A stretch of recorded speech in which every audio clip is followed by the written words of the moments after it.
Hi, everybody. Hey. Welcome back to the Infinite Me. Yeah.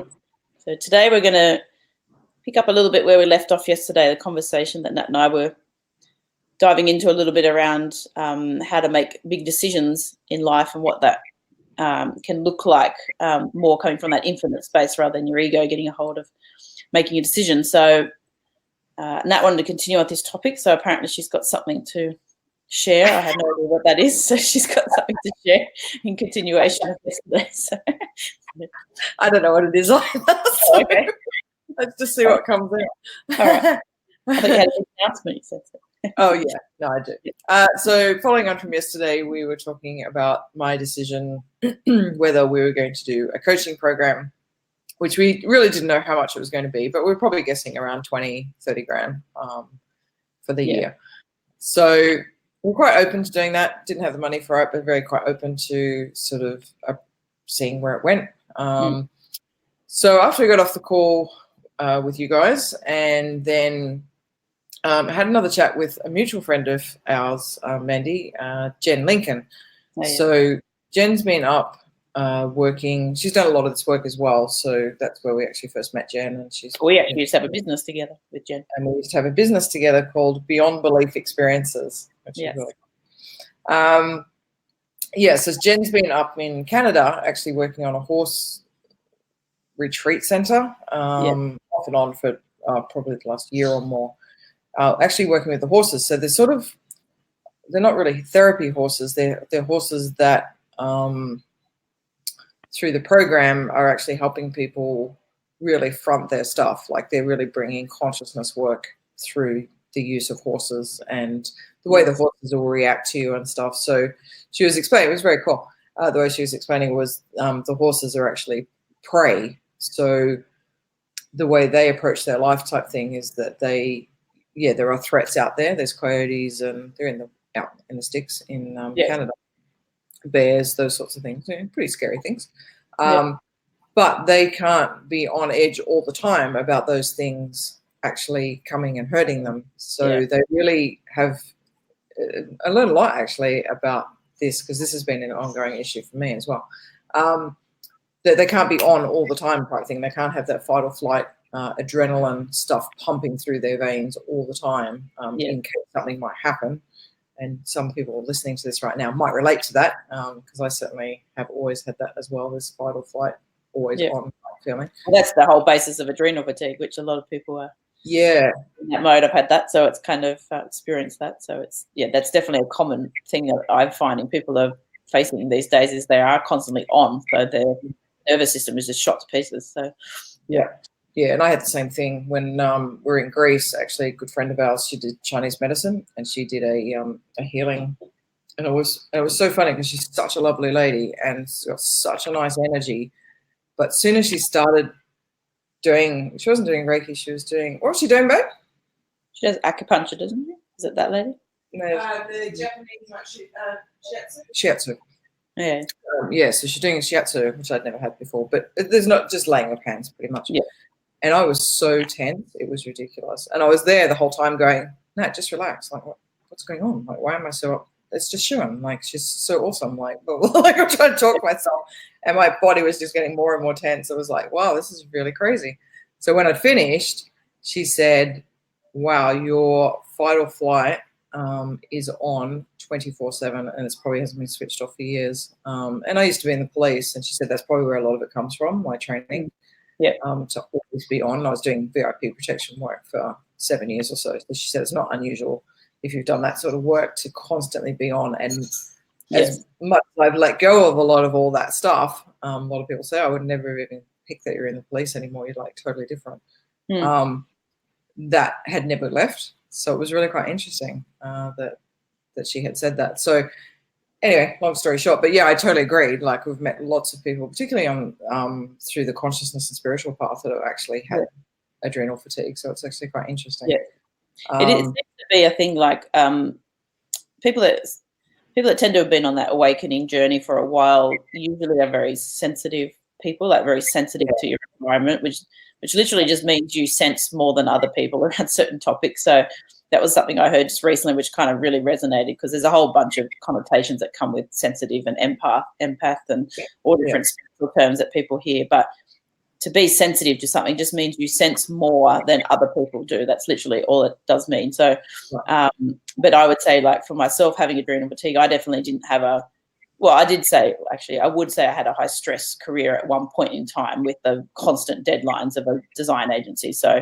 there was that, maybe it was a learnt pattern, but I would say it actually comes a little bit more for me from childhood. And this is where people might be able to relate a bit, is when you are sensitive, you're constantly turning your senses outwards to the world, because you're trying to anticipate danger coming. And danger might be in the form of just like your parent being really angry, and maybe not even towards you, but you just perceive that, oh, I don't like this energy in my body, I must have done something, or deflect that away from me. So you constantly turn that sense outwards. So you're like trying to work out how to avoid that thing from happening to you. And so I went through life doing that, pretty much just looking at patterns outside of myself all the time, like constantly, I guess, scanning the environment, not consciously doing it, but scanning the environment for, oh, this might hurt me, I better not do that thing, better not put myself out here, like that type of hiding, flying under the radar type, trying to avoid confrontation or whatever type thing. So it kind of can come from that as well. So, and I guess even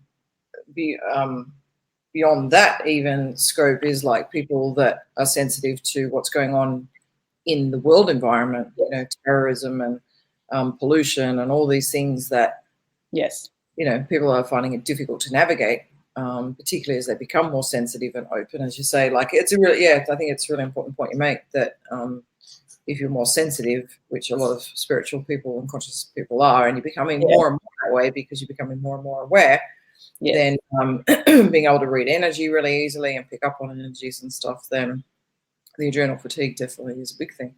You know, it's a big threat for people.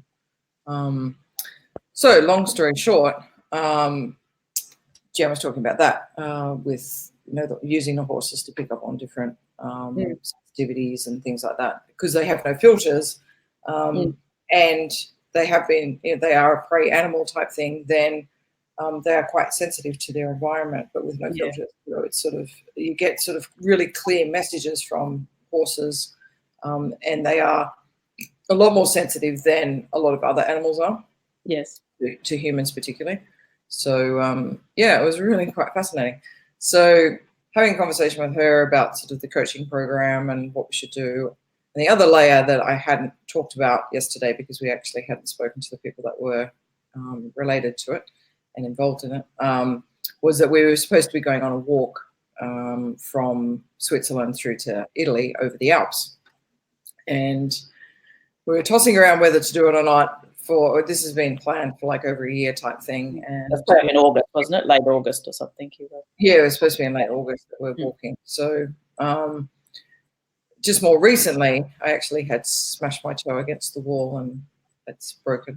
So it's sort of like, oh, okay, that's been interesting. Like, this is it'll be better by the time the walk is, so that doesn't restrict me probably from doing the walk, but it'll certainly stop me a little bit from doing the training for the walk. And we haven't really done anything here, so it's sort of been interesting to, like, we could go out and force ourselves to do some walks and stuff here, but we haven't done that. So we're just following the feeling, and the feeling hasn't been to actually get out and do any exercise and do anything particularly for this walk and prepare for it, other than, you know, we've got backpacks and bits and pieces. So we've started to get the gear for it. But we really hadn't done much training. So it's sort of been quite interesting to observe, as like, I haven't really been feeling the training bit. So it's like, okay, well, we'll just sort of see where it plays out. So as it was, we've decided not to actually go. So we spoke to Gavin and Jill last night. So that was pretty tough because, you know, we've booked accommodation with them. Not all of our accommodation is with them. We're only doing 2 weeks, and they're going for like 60 days or something. They're walking right through to Rome. So it was only a short period of time with them. But so some of our accommodation was in Airbnbs together, and some of it was just side by side in a hotel room type thing, because we couldn't get big places. So all of it was booked for our leg, and there was a few cleaning fees and bits and pieces, like if you pulled out, cancellation fees, but on the Airbnbs particularly, not on the hotels. And I was like, oh, shit, you know, like, what do we do? But it was more because of letting Gavin and Jill down, and the fact that they would have to rebook all the places that we had for you know, Yes. for 4 of us type thing, they'd have to basically go back and do it all again. When I just finished not long ago. And I was like, oh, feel really bad sort of thing. So then all this stuff comes up about maybe we shouldn't let Kevin and Jill down type thing. Like we've said, like obligation to talking about it for a year, and should we go? Maybe we're just sort of saying that we shouldn't go because we're finding excuses almost. You know, will we have the money? Because it was going to be quite expensive. Like even the leg that we're doing, because it's in Switzerland, it's freaking expensive. Yeah. So it was going to be like $1,200 US for just 2 weeks, not even 2 weeks worth of walking. Yes. And I was like, oh, yeah, we could use that money somewhere else. Like, so all this stuff starts coming up, and it's like, so it's like, okay, really got to get to the feeling, and that's what we were trying to do yesterday. Is like, okay, we've got all these layers sitting on top of. We could justify this, and we could justify that, and you could go either way on it. Like, and that was the thing. We were so like, either way, we could have gone with it. Like, we wanted to do the walk, but we didn't want to do the walk. Yeah. Like, okay, let's get another layer down because that's not producing any results. So let's go and lay it down and see what's sitting under that. Even right down to what is my main goal in life right now type thing. Like, what do I really want to be creating? And I realized it was the infinite me. I would really like to be expanding and getting out to the world a lot more. And so it's like, okay, if that's my end goal, as such, not that there's a goal, but if that's what my main driver feels like right now, then what decisions support that? Nothing else, just that. And that's like, okay, going on the walk is going to be disruptive. Certainly we could still do our lives, but I wouldn't be doing anything else. It would probably interrupt the momentum that we're just starting to pick up in our project. So then what came up was like, oh, you're always working all the time, and you know, you never take a break. And I was like, oh, this is a big one for me, because I felt like years ago when I was in the police and stuff, I would work so many long hours, and so I've carried that all the way through. I'm quite aware of that, and I've for some reason not been able to let it go or see the truth of that scenario, because most of the time we just work as we feel to. We're not working all the time, but I've told my story that I work all the time. And I have not been able to. I think often too, when you work for yourself as well, when you're an entrepreneur and you work for yourself, you kind of find that you're always kind of on in your business a bit too, because it's creative as well. And so your mind's kind of ticking around ideas. Sometimes I find that a little bit too, that I find it hard to switch off. And sometimes you don't want to switch off because like it's actually stuff comes in, you know, so it's almost like, it could be partly that too. Yeah, it's true. So, so then that layer came up that was really bringing up some stuff yesterday of like, oh, so you're just going to keep working again. Like you're not going to go out and do something like here you are traveling the world and you do nothing but work. And that definitely has been a big thing. And it's like, when I get the money, we'll go out and we'll do more stuff in the afternoons. And we haven't done that. So that's sort of like, that is an excuse anymore. It's like, it was so interesting, this whole thing about the walk, because we were so neutral with it. Like we could have so easily gone either way with it. And which I've said to Jody, like it's sort of interesting because it's almost like that is what it's meant to be. Like if you were really excited about a walk type thing, then or not going on the walk, then there would have been this feeling of relief when we let it go, and it wasn't there. There was no relief when we finally made the decision to not go. It was just like, oh, okay. Right, so the ego wasn't involved in the going or the not going. It was just a neutral thing. Yeah, which sort of made me realize that all the way along, it actually has been true for us to go and do that walk. Like it wasn't a hyped up, excited, let's go and do this walk. Like this is amazing. We can tell the world that we've walked over the Alps type thing. There was nothing like that. So it showed me that actually it had been true all the way to this moment. But something that Jen said yesterday, I thought was really cool. She said, it might have been true for you all that time, but what about right now? So it's pretty much following on from what we said. It's a yes until it's a no. It's always a yes until it becomes a no. It was exactly that. And I was like, oh, this moment is different to the last moment. It doesn't have to be the same. So maybe it is no right now. So that actually did. And then she said the same thing as you. It doesn't actually mean that it has to be right now. You might still feel, because I had visuals. That was the thing. I was like, I can visually see us walking with Gavin and Jill along, you know, the lake and all this sort of stuff. So I was like really clear. And I was like, so does that mean that that's not right? No. I was like, oh. I think I said that to you yesterday offline as well. It's just like, maybe the walk is true, but it's not right now. It's not in that time that you thought it was going to happen when you had it planned. Maybe it's next year, or who knows? Yeah, and that's what Jen said, same thing. And I was like, okay, that's twice now. You said it and then Jen said it. I was like, okay, I need to take note of that. And I normally say that to myself. It's like, oh, it doesn't have to be right now. Like if it's feeling really stressful and we're trying to force something, it's like later. It's like it's not an idea that won't come out. It's just like everything has its time. So anyway, we decided that we wouldn't go on the walk. And it does. I think it's taken a lot to process overnight. Like I felt really tired overnight when I really sluggish when I woke up this morning. And I think it is just that shifting and stuff now. Like it felt like it was almost a sliding door moment of declaring, our project is really important and I'm willing to do what it takes to get on with that. And if that means not going on a walk right now, then so be it. Like that's it. So it sort of felt like that real declaration, sliding doors moment of a fair few things yesterday.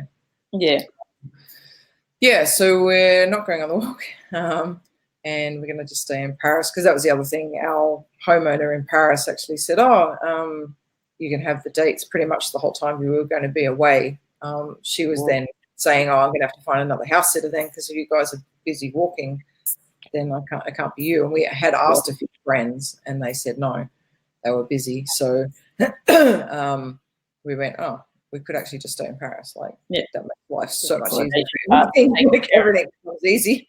Well, that's usually a sign sometimes, isn't it? It's just that where is that path of least resistance? Like like a river, a river flowing, it goes around rocks. It doesn't try to, it eventually does burrow through rocks and mountains and things, but like when it's just a stream, it goes around it just flows around a rock. Like it is that path of, and it doesn't mean path of least resistance. You could take that to mean, okay, well, it's just, if it's not easy, then that's a sign that I shouldn't put effort into something. It's like, no, that's where the ego kind of grabs a hold of a concept like that and tries to make it like mean, oh, well, everything should just be easy and should just come to me and don't have to do anything. It's like, no, you still got to show up for your vision, like what's coming through. You still got to show up in the world. But but sometimes when, like what you're saying, if every step you go to plan something ahead, you just keep hitting a brick wall, like delayed. Like sometimes you kind of have to step back and kind of go, okay, maybe this isn't, the timing isn't right for this, or it's not meant to happen. Step back and actually, like what the questions that you just asked yourself, like you said, dig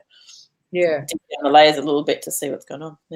It's interesting, and I hadn't really questioned it until I did my toe, because then I was like, wow, okay, this is like, we've only got like 4 weeks to go.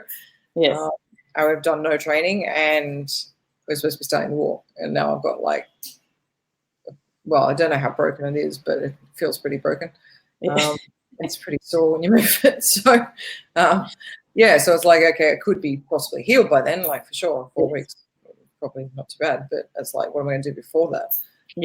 We're talking about walking up a mountain in Switzerland. Like we're not sort of just going for a stroll. So okay. It's almost like your body had perhaps had the wisdom already then that, not to go on the walk, but you weren't kind of hearing that at the time. Possibly that's a possible interpretation. Doesn't mean that's the truth either, but it could be that you part of you knew that you weren't going on the walk, but you're still going down that track of going on the walk, like, and thinking that, that was like, okay, let's put something in potentially in the way that might make you step back and think about that decision a bit more again, if that's true for you right now, or potentially. I'm glad you said that about the wisdom of the body, because it feels like sometimes when I start exercising or getting into doing the healthy thing, something happens physically, like I do my ankle, or that's what happened last time. Like different things happen, and I was like, am I really sabotaging like my exercise and health that much? Like, that's been running for years. That it seems like a program, but maybe it's not. Like you just tweaked with me as like, oh, maybe it's actually my body's wisdom getting Well, it me could to be. It wake could. You up. could take it. I think you could take it a few ways, because you could kind of go, maybe the type of exercise that I'm doing is actually not what my body wants. Like, and I'm Oh, yeah. telling myself that, oh, I should be running every day, whereas my body actually wants just to go for a hike out in nature, like a slower walk, like maybe more hills. I don't know. Like, it's kind of like sometimes you've got to drill down, or maybe it's got to be something like restorative yoga versus running, like something completely different energy. And you might kind of go, oh, well, that's not going to get me fit. Like your mind can't kind of kick in sometimes around that. It's just like, well, how do you don't know where that yoga is going to take you, but like, sometimes that you just have to kind of take that next step. But it could also be, I'm just thinking the other way around, could be the ego can take a hold of that and go, I've got to exercise. But it might be coming from a slight agenda too, of like, oh, I'd really like to lose some weight, or I'd like to just get fitter. And like, so there's nothing essentially wrong with, wanting to feel better in your body if that's what feels true. But if it's coming from this outside thing of like, I want to lose some weight because I really want to fit into my jeans better, because then I will look better and then I'll feel more comfortable with myself when I go out. Like, it's that type of, then people will love me more. And so when it's coming from that kind of a space, which a lot of the time it does, like, it just automatically comes that way. Like, as we live in society and you get it reflected back to you all the time, it's really hard to sometimes pull yourself out of doing things for like how it's going to look to the outside world. Like, it's so it could be partly that too. So then we can kind of justify it and kind of go, well, see, my body doesn't want to exercise. Like, see, I knew like I shouldn't start that exercise program, and like I've done that before too, where you commit to something, you start a program for like a week and then you just fall off the wagon. And you're kind of like, oh, yep, see, this doesn't work. Structure doesn't work for me, or scheduling. I've done that before, so it's kind of this is where it gets so tricky sometimes with the whole ego. You have to really just be present in the moment. Like, just, it's so such a cliche when you hear that, but it's just like, it's so true. Like, the only moment you have is now, to know how you feel. Like, so right now, when Jen asked you that question about what's true right now, it's just like, oh, I don't want to go on the walk. So it doesn't mean like a minute ago you were going on the walk. Like, that's how quick it can change. You've got to tune in all the time, like, because you can then go down a complete path where, not saying you weren't meant to go, because obviously, like, there's experiences that you're going to have in life and whatever, you just course correct. Like, life will kind of show you that. But that's when things might happen, like, oh, stub your toe or you fall over. Like, I fell over here a few weeks ago, slipped over. Like, there was kind of, I could see a little bit what that was all about for me at the time. Like, it was just like, oh, okay. So it's that sometimes life just has to kind of throw that stuff at you a little bit to kind of pull you up, to kind of get you a bit more conscious. That's why a lot of people get sick sometimes, because they won't give themselves time off. So the body kind of goes, I need a break. I'm going to get sick for a week, and you're going to have to be button bed on your back with flu, like, because it's just like, oh, I can't do the things that I normally thought I would do. And it's just like, well, maybe your body needed that break, but you weren't listening. You weren't listening to the signs and symptoms that it was giving you. So a lot of that is, a lot of health issues is that, isn't it? Just not listening. There's so many. I would call it. Jodie and I talk about it a bit, like the feather brick truck. So it's like, get a little tickle of the feather, and it's like trying to get your attention, and like, you're a little bit tired. Maybe you should have a bit more of a lie down. Take that break. Don't go out with your friends. Like, go and lay down, have an early night. And then it's like the brick comes along, and it's a little bit more. I'm feeling like a headache or something. Or, feeling run down. Can't keep up at work. No, I'll keep pushing through. Like, I'll get my cold tablets and I'll push through. Soldier on. You've got to love that. Soldier on. The dingle goes. We're being taught and drummed into us that we should just soldier on and not actually pay attention to what's going on.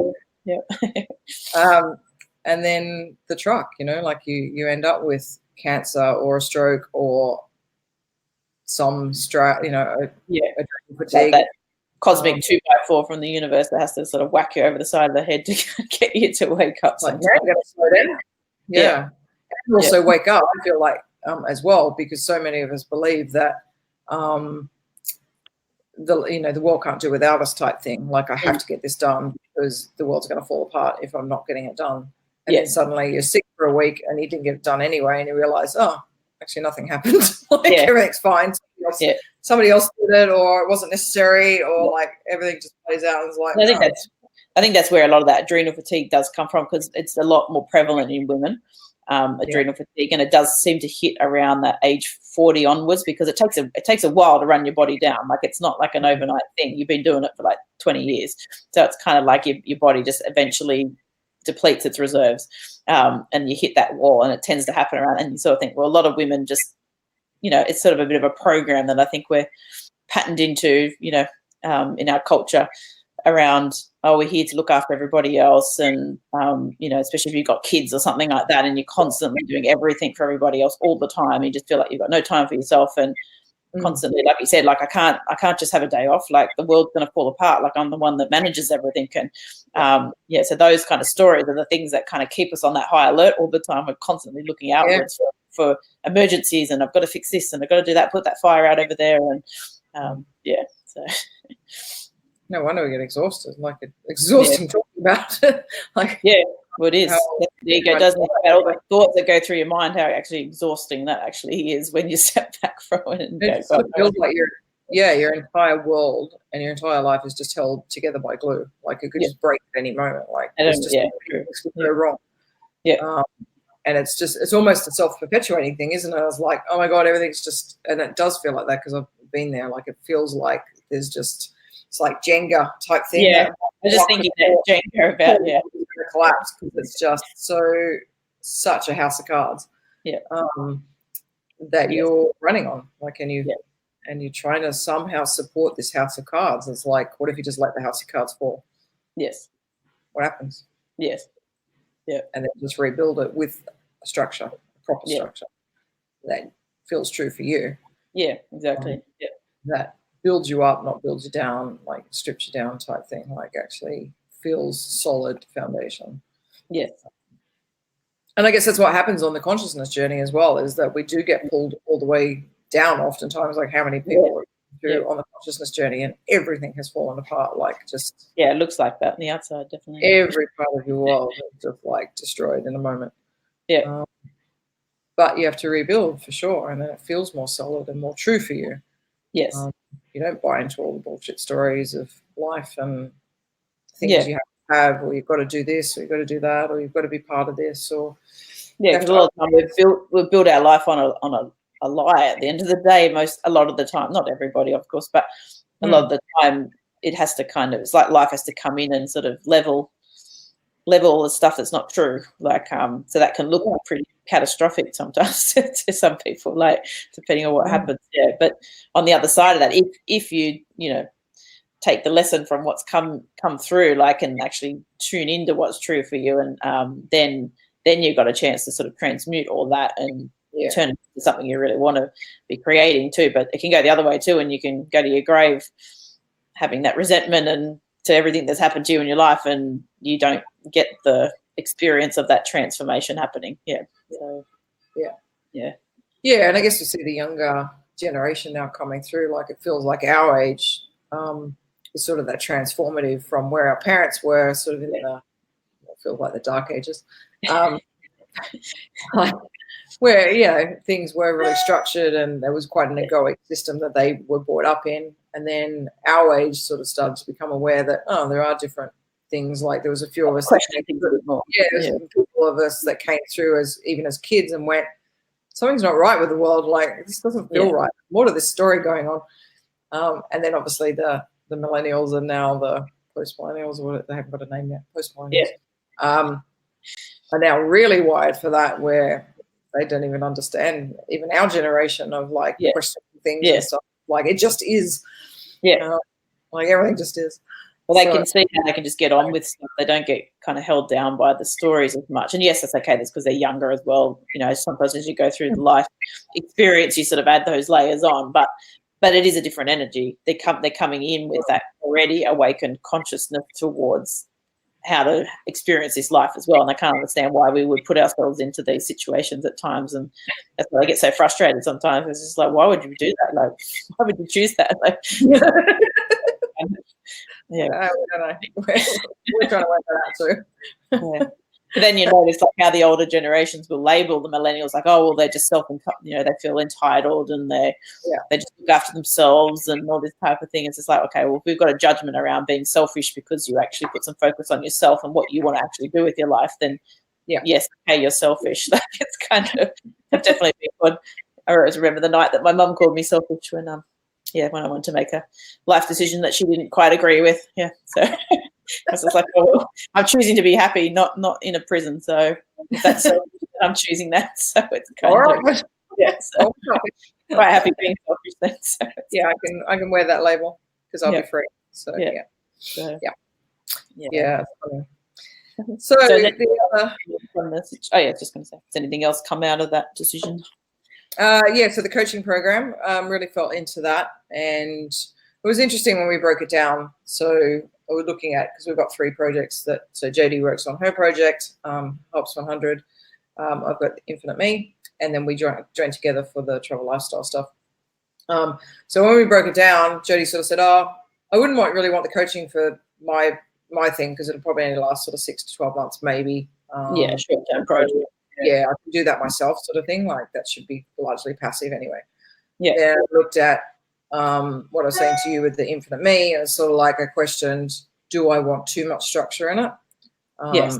Or would I prefer to have just this project where it's totally infinite? We're really going to live what we're talking about here and have no structure to it and just see where it goes. So I know that if I went into a coaching program for a year, that it would be really full on, like, here's the marketing, you're going to do this, you're going to do that. And I was like, a bit of a strategy to follow, it doesn't feel true for this project. So the only thing left was the travel lifestyle stuff. And then we just went, well, we don't want to put tons and tons of time into the travel lifestyle stuff, because we've got our individual projects, which really are our passion projects. Not that travel lifestyle isn't, but it has been where we've been. Yes. And the energy that you're following now. So the energy now is going to other projects more. But we could get excited about running, say, just a challenge or something every month for the travel lifestyle stuff. So that felt true for us. So we get excited about that. That would be really fun. So I was like, well, we don't need coaching for that. So then we just sort of realized, oh, we don't actually need coaching at all. So that was it. So it was actually a really interesting, like, process to.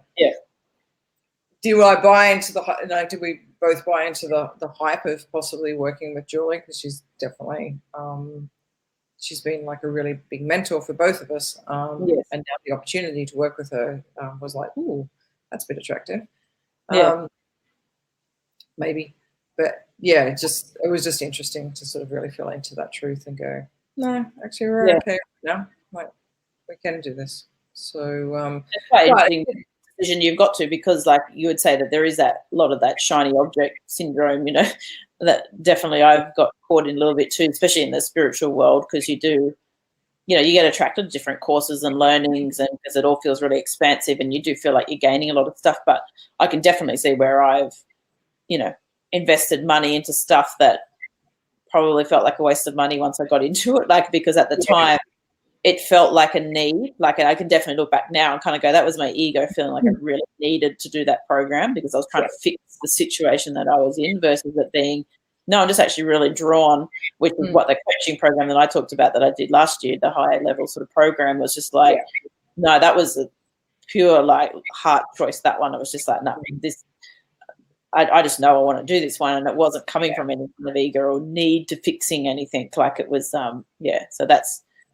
maybe it was kind of that too. There was that draw of working with somebody that you really admire, and that's true. Like, there's nothing wrong with admiring that person for what they do, and not to say you probably would have got heaps out of doing that program as well, but whether or not it's right now to do it, or it's like, this is the right, this project, maybe it isn't, like, but you could have easily talked yourself into it and kind of gone, we could do this with it, and definitely. I think the big draw card, Julie's cool, and it would be great to work with her, but I think it was that feeling, I was searching for a relief from doing it all ourselves. And that might still be true, wanting that. And that might be true, to then declare that and see where it unfolds now, where the support comes from. But also now feeling, actually, I don't really feel like, I guess Jodie sort of summed it up really nicely. She said, I think that would have been true for you a couple of months ago when we weren't doing the Infinite Me stuff. That's such a passion. So this is again is bringing up this work stuff of like, I work too much. It's like, well, you're not actually working at all, because you, like, right now, am I working? I'm actually having a really cool conversation that I would have anyway with you. We might as well just record it. So like, this stuff is just becoming like everyday stuff, like, because it is everyday stuff already. Like, it's been everyday stuff for 10, 15 years. We're so passionate about this stuff. Yeah. So I suppose when you're loving what you're doing, then it doesn't ever feel like work. It's just play because you get to actually express what's true for you in the world. So yeah. So do I need help with that? Not really. Like, it'd be great to outsource perhaps and have somebody sort of take the content that we're creating here and put it out. It's not to say you can't get some outside help. You can get some outside systems and things that might actually still quite feel true. Maybe that's all that invitation to join a mastermind was all about, was to bring up that feeling for you of like, oh, I really would like some help. Like, maybe that's all it was about. At the end of the day, like, it was just to bring up that feeling of like, oh, well, I'd really like that. What is it about that I'm really drawn to? And it's like, oh, well, you know what, I'd actually want to outsource this part because it actually isn't inspiring to me and it's really draining my energy. And so like we'll be doing other things, which is having these sorts of conversations, putting on a coaching program, running a retreat. Like, that would be far more inspiring for me than putting a video up on YouTube and doing all the getting our stuff out there. But it's still important that happens. So I think it was just because that had already been coming up for me. So I think it was probably just another reiteration of that. Like, okay, you really do want this. Like, okay, hold that feeling. So now you don't get the truck that comes in, knocks you over because you don't listen to the message. The feather in your ear that's like tickling you. Right up your nose. Excellent. Cool. All right. Well, we've covered off 36 minutes or so. Cool. Let's talk again tomorrow. Let's have another chat. See where it goes. Yes. Yeah. It's fun. No agenda. Just we'll see what's come up by tomorrow. I'm sure things will shift between you and I tomorrow. Yes. Have another conversation. Or another juicy conversation. Yep. Juicy conversation. Cool. All right. So tell us in the comments what you got most out of this session. What little nugget did you get that you can take away and use, or what shifted you? What transformed you? On something. Let us know. It's cool. We love that stuff. Yep. Excellent. Good. All right. We'll see you tomorrow. Bye. Thanks for joining. Bye.